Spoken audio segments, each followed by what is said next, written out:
Hey guys, and welcome back to the channel. So today we're going to talk about the 9 things that ruin Roblox for kids.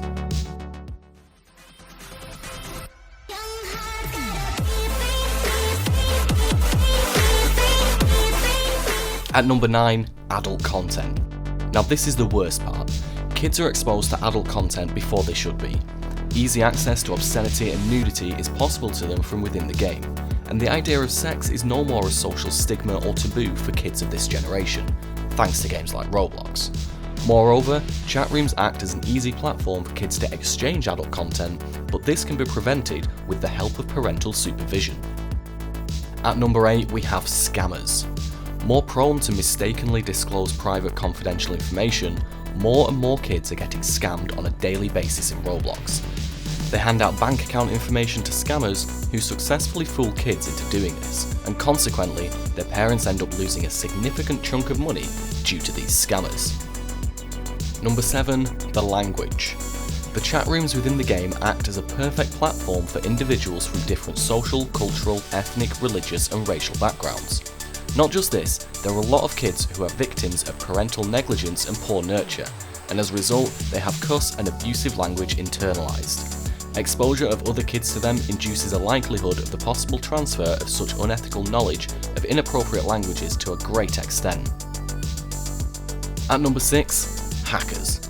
Hackers are the worst thing to happen to the gaming community and to the white hat technological community in general. Kids, being less aware, are more likely to end up in their traps.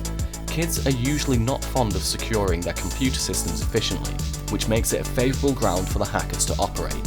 Hackers then crack into their computer systems to get hold of useful private and confidential information, which they use as a source of blackmailing. At number 5, violence. Roblox games like Arsenal are too violent. Kids are exposed to firearms in that, which acts as a perfect source for them to step into the world of people with delinquent behaviour. Juvenile delinquency relates to this very well as abnormal behaviour, like violence, and is getting normalised by the aids of games like Roblox. At number 4, money. Roblox drains a lot of parents' money. Every now and then, kids ask their parents to charge their credit cards to have access to in-game purchases. Cherry on top, those items are not sold cheaply, you've got to know that. This culture is growing day by day, and if the kids are denied the use of credit cards, they go as far as stealing their parents' credit cards to purchase Robux. At number 3, addiction. This game, without any doubt, is super addictive. Kids spend hours playing it. They're paying less attention to their academics, are exposed to computer screens for long hours, and are not involving in physical activities that have health benefits. All these better alternatives for kids have extreme adverse effects on them. At number 2, consumerism. This game is also guilty of promoting consumerism. Specifically, this game is promoting a social and economic order that encourages the acquisition of goods or materials in an ever-increasing amount by making kids fancy countless in-game purchases. It has already introduced kids to this very race of acquiring more and more in the phase of juvenility. They are now more likely to become bigger consumers as adults than those who don't play Roblox. And lastly, graphical content.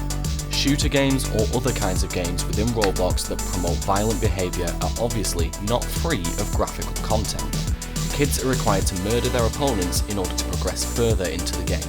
This exposes kids to avatars and characters that are mutated, shot or murdered by various kinds of weapons. That brings us to the end of today's video, guys. Thank you so much for watching. If you did enjoy it, don't forget to hit that like and subscribe button. Also, hit that link in our description to drop us a follow on Twitter. Until next time.